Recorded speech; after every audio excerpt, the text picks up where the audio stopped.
Eh bien, on va démarrer. Bonjour et merci à tous d'être avec nous pour cette conférence intitulée sur l'interface homme-machine au cœur des défis de l'industrie 5.0. Je me présente, je m'appelle Hélène Ravoire, je suis directrice Proface France et avec moi, j'ai l'honneur d'avoir Laurent Menu, directeur commercial Proface, Nelly Mikula, commercial spécialiste de la zone Grand Est.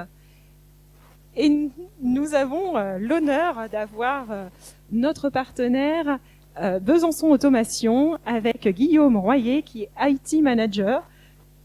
Donc merci et bienvenue. La présentation va durer une petite trentaine de minutes où nous allons voir principalement trois sujets. Tout d'abord, l'évolution vers l'industrie 5.0. Et puis, je vous présenterai comment Proface pourra vous accompagner dans vos projets et vos défis du 5.0. Et Monsieur Royer vous apportera un témoignage qu'il a pu faire avec son client et nos solutions Proface. Et on aura un temps d'échange à la fin où nous répondrons à vos questions. Alors, avant de commencer, j'aimerais vous faire un petit quiz. Selon vous, et vous pouvez voter à main levée, quel est le pourcentage de données exploitées dans les industries? Alors, à votre avis, à main levée, est-ce 1%, 10%, 10, qui dit 10? 15%? Ah. Eh bien, la bonne réponse, c'est 1%. Effectivement, aujourd'hui, même si dans les entreprises, il y a une quantité d'informations importante, dans tout le cycle de vie du traitement de la donnée, on voit qu'il y a une perte d'informations, que ça soit de la collecte d'informations, du traitement de l'information, de la structuration de la data, jusqu'aux analytics. On voit qu'à chaque fois, il y a une perte d'informations et que au final, on prend des décisions seulement avec 1% d'informations disponibles. Et c'est là tout l'enjeu, en fait, c'est comment mettre à disposition aux gens, aux personnes de l'entreprise, les bonnes informations pour qu'ils puissent prendre les bonnes décisions. Alors à cela, il y a déjà une première tendance, c'est aujourd'hui, quel est le coût de la data? La data, depuis une quinzaine d'années, on voit que son coût a largement diminué. On a diminué par 4 le coût de la data, ce qui fait que dans les entreprises et dans les industries, la digitalisation des process est une réalité. On peut bien sûr faire la convergence IT, tout ce qui est information industrielle et OT, tout ce qui est plutôt information liée aux automatismes. Tout ceci devient une réalité. Alors, l'industrie 4.0 ou 5.0, comme on l'aime à dire dans la région Grand Est, c'est non seulement un enjeu de compétitivité pour être plus compétitif, bien entendu, mais c'est également un enjeu humain. En effet, dans les usines, on va utiliser ces nouvelles technologies. Donc, il va y avoir des nouveaux métiers qui vont apparaître. Si je donne l'exemple avec l'utilisation de l'intelligence artificielle, il va y avoir des data scientists. On va aussi piloter les usines avec des smart analytics. Donc, tout ceci, il faut accompagner, j'allais dire, aussi les employés à appréhender ces nouvelles technologies. Mais pas seulement aussi, dans quelques années, dans un futur très proche, le constat, c'est que la population active, 75% des gens seront des millenniums. Donc ce sont des personnes qui sont nées avec Internet, hyper connectées. Et donc, aussi transformer son industriel, c'est aussi attirer des nouveaux talents, parce que ces jeunes-là vont pouvoir se projeter et avoir envie de travailler dans l'industrie. Alors, on parle beaucoup d'industrie 4.0 et 5.0. Quelle est la différence? Alors, le 4.0, bien évidemment, ça fait une dizaine d'années que on en parle, c'est collecter de la donnée, interconnecter tout ce qui est processus, de la machine au process. Et avec le 5.0, il y a 3 notions complémentaires. Donc on est toujours dans une continuité. C'est la notion de résilience. Un patron d'usine va devoir réorganiser, du moins faire face à plein d'incertitudes, plein d'imprévus, et il va devoir aussi réorganiser sa production en fonction des compétences qui sont sur place, en fonction tout un tas d'événements comme on a pu voir depuis ces dernières années. Donc la résilience est importante. La durabilité également. La Commission européenne a donné comme objectif de réduire de 55% les émissions de CO2 d'ici 2030. Donc c'est un vrai enjeu, un vrai défi aussi pour les industriels d'être plus durables, d'utiliser tout ce qui est énergie renouvelable, mais également aussi des produits issus de l'économie circulaire. Et enfin, l'industrie 5.0, c'est qu'on ne vient pas, comme on l'a souvent dit, remplacer l'humain par des machines quand on a beaucoup automatisé, c'est plutôt mettre à disposition la technologie auprès des humains pour qu'ils puissent prendre les bonnes décisions de façon efficace et, j'allais dire, en temps réel. Alors la région Grand Est, effectivement, est très engagée dans l'industrie 5.0. Comme vous le savez, il y a eu la publication de 2 livres blancs qui s'appellent Business Grand Act, qui est issu d'un travail collaboratif, qui a défini les enjeux économiques, numériques et aussi les enjeux de l'industrie 5.0. Donc, au travers de ces groupes de travaux, il y a eu plus d'une centaine d'actions et de projets structurants liés à l'industrie, puisque dans la région Grand Est, l'industrie représente 20% des richesses. C'est quand même plus de 500 milliards d'euros et c'est aussi 300 000 emplois. Donc, c'est pas rien. Donc, la région Grand Est est très impliquée dans l'industrie 5.0. Et maintenant, je vais vous illustrer, et Laurent et Monsieur Royer, on va vous montrer comment Proface vont vous aider dans ce défi du 5.0. Alors, avant de commencer, je vais vous présenter juste en un slide Proface. Je ne sais pas si vous nous connaissez, nous avons notre stand juste derrière. Vous ne pourrez pas le louper avec le ballon. Donc, nous sommes une entreprise à présence mondiale. Et l'historique, nous venons d'une entreprise japonaise digitale qui a été la première entreprise à créer les écrans tactiles au monde. Donc vraiment, c'est notre cœur de métier de faire de l'interface homme-machine. En France, les bureaux ont ouvert il y a dans la fin des années 90, donc on a une présence sur le territoire français depuis plus d'une quinzaine d'années. Et même si Proface a aujourd'hui rejoint le groupe Schneider, nous restons une entreprise, une entité de spécialistes avec des experts dans le domaine. Et notamment, je vous ai mis l'organisation France. Vous voyez qu'on est au plus près de chez vous pour vous accompagner dans tous vos projets, vous conseiller sur les solutions. Nous avons donc une équipe de commerciaux spécialistes et une équipe d'experts techniques pour vous accompagner dans tous vos projets. Alors, Proface, également, notre offre, d'une façon très structurée, on va dire. Nous avons des hardware, des interfaces homme-machine basiques, avec des fonctions également plus avancées. Nous avons des HMI combo, c'est-à-dire avec des fonctions automates intégrées. Et nous avons aussi une gamme de PC industriels. Nous avons 3 types de software. GP Pro X, qui est notre software historique, qui date d'une vingtaine d'années, mais qui continue à évoluer. Donc, nous avons une compatibilité ascendante et nous assurons encore l'évolution de ce logiciel-là. Et 2 nouveaux logiciels, Blue, plus centré sur l'HMI, et Blue Open Studio, plus centré sur le SCADA pied de machine.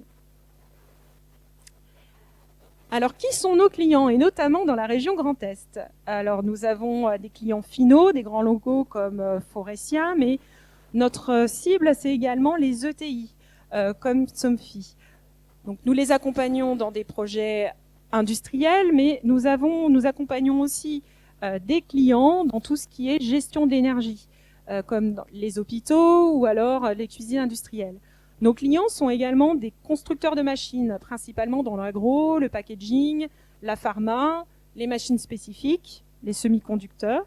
Et nous avons aussi tout un réseau de partenaires comme Besançon Automation qui intègrent des solutions dans un projet plus global auprès de nos clients. Alors, comment Proface va répondre au défi du 5.0 ?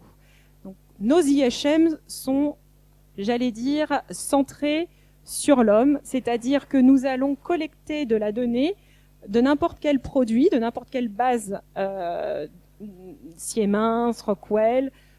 Nous allons remonter ces données sur les IHM en la structurant et on peut également notre donnée peut également aller vers des bases de données, aller dans tout ce qui est mobilité, cloud. Donc en fait, nous allons vraiment centraliser l'information sur la chimie et contextuer la donnée IT-OT. Et cette donnée-là peut être visible sur l'interface, l'écran tactile, mais également de façon déportée sur des PC ou sur des smartphones, sur des tablettes. Concrètement, si je donne des exemples d'applications, notre client Pera utilise nos produits pour piloter leur pressoir. Donc, nous vous assurons la fonction de base des HMI qui est de surveiller la machine, de faire remonter les alarmes, de piloter la machine et également d'historiser un certain nombre de data. Nous avons également des solutions de traçabilité intégrées dans nos softwares. Nos solutions respectent les normes CFR 21 et assurent la protection et l'intégrité des données. Et enfin, nous avons des clients qui utilisent, comme DMS, qui font des machines didactiques, qui utilisent la réalité augmentée en complément de nos solutions pour pouvoir avoir de l'information complémentaire. Là, ici, il s'agit d'utiliser une tablette pour visionner ce qu'il y a à l'intérieur du coffret et voir l'état de certains produits, voir également de la documentation technique liée à ce coffret. Et ils vont pouvoir également utiliser, grâce à la réalité augmentée, un certain nombre de procédures où on va guider l'opérateur étape par étape à faire certaines manipulations. Je vais laisser maintenant la parole à Laurent Menu qui va vous expliquer, vous montrer comment Blue Open Studio va répondre à vos défis du 5.0. À Laurent, je te laisse la parole. Merci Hélène. Bonjour à toutes et tous. Au niveau de la question en fait, comment nous pouvons répondre aux défis donc de l'usine du futur, l'usine 4.0, l'usine 5.0, on va le faire en fait à travers une convergence, et on va le voir par la suite sur les slides d'après, entre en fait le monde de l'OT et le monde de l'IT. De manière très générale, par contre, en s'appuyant sur des valeurs du dialogue opérateur. Donc on part par rapport aux valeurs intrinsèques du dialogue opérateur et on va mettre à disposition des données, du data, qu'on va pouvoir aller chercher ou pousser. Donc, mettre à disposition, pousser, travailler, intégrer, quelle que soit en fait la position. Et ça, on va le faire grâce notamment à un logiciel que vous avez ici sur le graphe qui s'appelle donc Blue Open Studio. Et quand on reprend en fait les trois logiciels que nous portons, ces trois logiciels en fait répondent à des valeurs différentes et des fonctions plus ou moins avancées. On va retrouver en fait le logiciel natif GP Pro X, qui est le logiciel historique, qui permet en fait de travailler la partie, on va dire, valeur IHM standard. On va y mettre dessus le logiciel Blue, qui va plutôt lui apporter des valeurs qui sont attendues aujourd'hui par la poussée en fait tout simplement de l'informatique, donc des valeurs de d'imagerie, de choses comme ça. Et puis surtout derrière, on va y rajouter BOS. BOS qui en fait est un superviseur pleine machine, ni plus ni moins. Donc une capacité en fait d'aller dans les fonctions avancées d'attendu dans la partie conduite de machine, conduite de ligne. Donc si on reprend un peu un mapping rapide des fonctions de base que vous allez pouvoir adresser à travers le logiciel BOS, donc on va retrouver bien sûr des graphismes classiques, on va retrouver tout ce qui est imagerie classique, QRI, etc. Mais au-delà de ça, vous allez répondre, on va pouvoir répondre à un certain nombre en fait de fonctions de base de l'IHM. Donc les fonctions qu'on a mis un petit peu en bleu sont des fonctions de base IHM sur lesquelles on va retrouver des fonctions beaucoup plus évoluées qui sont des fonctions attendues par le monde en fait de l'IT.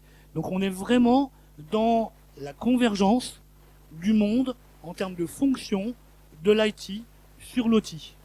C'est ça qui est pour nous extrêmement intéressant et différenciant.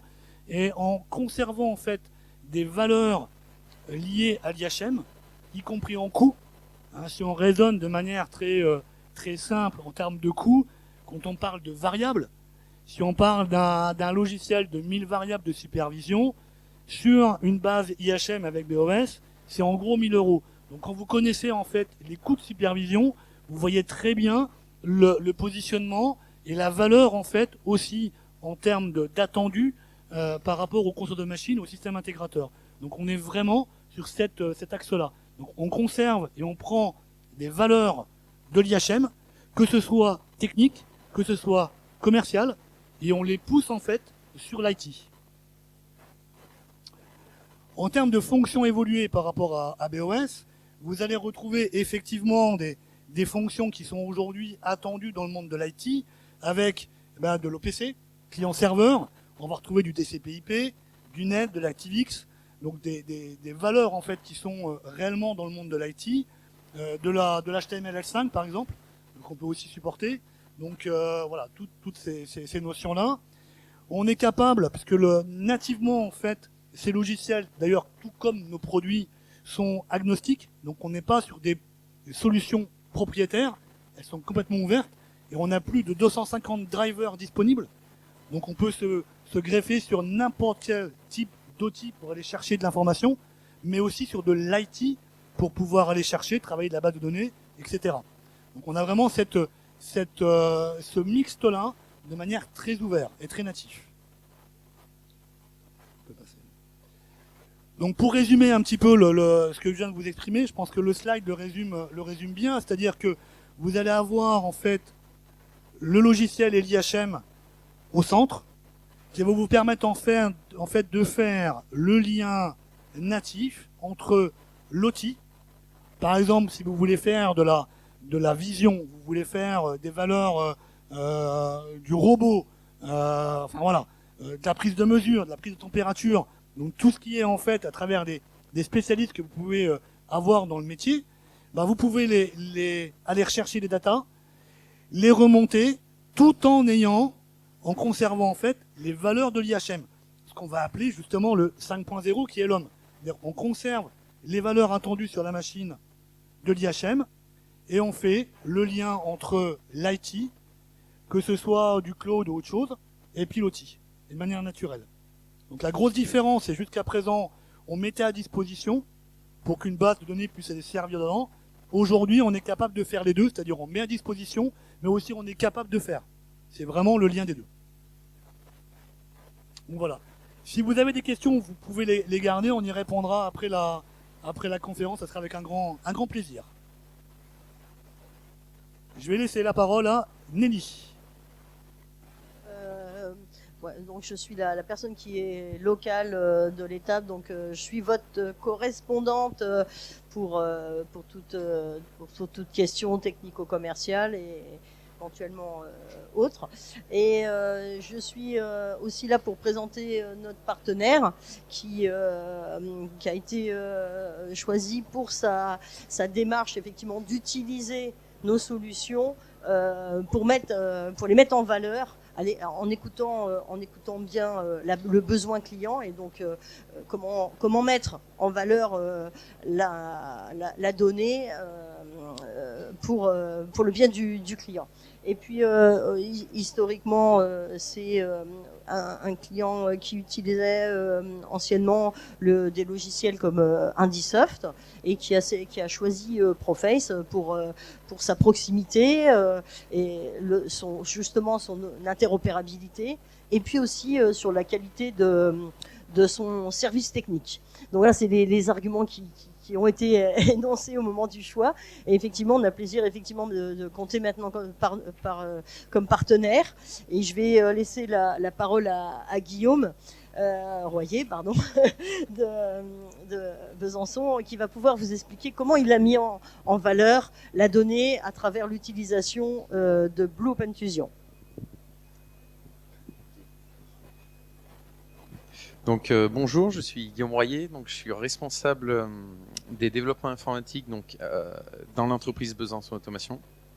Besançon Automation, donc c'est une entreprise d'une quinzaine de salariés qui depuis 1995 en fait aide ses clients, donc notamment des constructeurs de machines ou des usines plus généralement, donc dans divers domaines, notamment l'agroalimentaire, le déchet, le domaine de l'eau ou bien l'aéronautique. Nous avons 3 principaux domaines de compétences, c'est-à-dire la réalisation des études électriques, ainsi que le développement donc, des automatismes. On travaille avec pas mal de marques dans les automatismes, notamment Allen Bradley, Schneider Electric et bien sûr les matériels automatiques Proface. Et notre dernier domaine de compétences, donc, c'est l'informatique industrielle.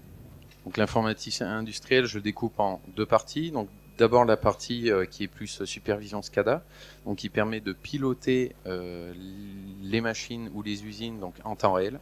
Et ensuite, la deuxième partie, c'est plutôt l'analyse en temps différé.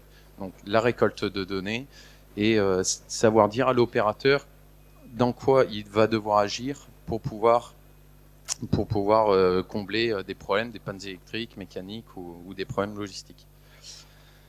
Donc, grâce à toutes ces compétences, Besançon Automation donc, a pu se faire approcher par un client, et notamment donc, un client donc, dans le domaine de la valorisation du déchet.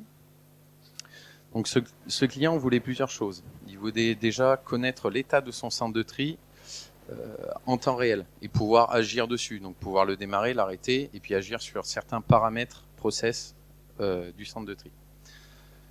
Il voulait aussi avoir en temps réel l'analyse des données de tri. Donc combien il a trié, ses débits, ses rendements, en temps réel. Il voulait aussi savoir, connaître et quantifier en fait les arrêts du centre de tri. Les arrêts, donc pourquoi ils ont eu lieu, quand ils ont eu lieu, dans quelle quantité et à cause de quoi. Est-ce que c'est une panne électrique, mécanique ou un problème logistique? Il voulait également pouvoir extraire les données et pouvoir les stocker de manière sécurisée et fiable. Donc notre choix là s'est porté naturellement sur le superviseur Proface Blue Open Studio. Donc Blue Open Studio, on l'a choisi pour 3 points majoritaires qui sont pour moi ces 3 atouts. C'est déjà sa partie graphique. La partie graphique donc de Blue Open Studio permet beaucoup de choses, notamment sur la slide que vous voyez à présent, donc, qui est le design Material View, mais on peut faire différents designs très facilement. Et en fait, on peut représenter donc de manière schématique les éléments du centre de tri pour que l'opérateur, en fait, en un clin d'œil, puisse savoir qu'est-ce qui se passe dans son centre de tri. Ensuite, un deuxième gros atout de Blue Studio, c'est sa connectivité. Dans le cas présenté ici, on a pu communiquer avec différents traits optiques par OPC, avec un automate safety en mode bus et avec l'automate principal de la ligne qui était sur ce site en Allen Bradley. On a pu également récolter les données des afficheurs donc, du trait optique sous forme de VNC et les intégrer à l'intérieur en fait, du synoptique. Donc il est assez flexible à ce niveau-là. Et troisième qualité, c'est sa puissance de collecte. Donc sa puissance de collecte, ça permet de s'interfacer avec différentes bases de données, notamment les bases de données SQL, mais aussi les bases de données Oracle. Et donc ces données ainsi connectées en base de données peuvent être exploitées ensuite par l'opérateur. Donc sur notre logiciel que nous avons développé donc pour la filière du déchet, on l'a développé spécifiquement en fait pour l'analyse en temps différé des données. Donc ça permet d'afficher les données collectées par Blue Studio sous forme de graphiques, de tableaux, et en fait permet à l'opérateur de savoir quand réagir, quoi faire, si les problèmes viennent majoritairement d'une panne mécanique, d'une panne électrique, ou de logistique, un engin qui manque. Voilà, ça lui permet en fait de faire de la maintenance prédictive aussi, pour pouvoir agir au plus vite, et du coup améliorer l'efficience de son centre de tri. Donc voilà, merci. Je rends la main à Hélène Ravoire. Merci Monsieur Royer pour ce témoignage. C'est un bel exemple du 5.0 où on a mis la data à disposition de l'humain pour qu'il puisse prendre les bonnes décisions. Avant de répondre à vos questions, pour vraiment résumer, pourquoi choisir Proface? Alors, comme nous avons illustré durant toute cette présentation, donc déjà nous sommes une équipe de spécialistes à proximité de chez vous, donc spécialisés dans tout ce qui est interface homme-machine. Nous avons des produits qui sont robustes, de qualité, avec un beau design de graphique. Nous avons plus de 300 connecteurs nativement dans nos IHM, et nous pouvons communiquer avec le cloud et puis également les bases de données. Donc voilà tous nos atouts. Et si on se projette sur 2023, les innovations Proface, alors je vais en nommer 3, j'en choisis 3. La première, c'est que nous allons lancer une offre d'économie circulaire. Donc nous allons proposer à nos clients des produits reconditionnés. Nous allons également lancer un IPC temps réel, donc avec une fonctionnalité d'hyperviseur. Et enfin, nous allons créer un widget de suivi de TRS pour suivre justement le TRS en temps réel et d'avoir une petite application déjà préconfigurée. Donc, pas besoin de programmer, vous pouvez utiliser cette application-là pour suivre le TRS en temps réel. Voilà, bah écoutez, merci de votre participation et nous avoir écoutés. Nous allons répondre à vos questions et nous vous accueillons avec joie sur notre stand qui est juste à côté. C'est le E22. Donc, merci et est-ce qu'il y a des questions ?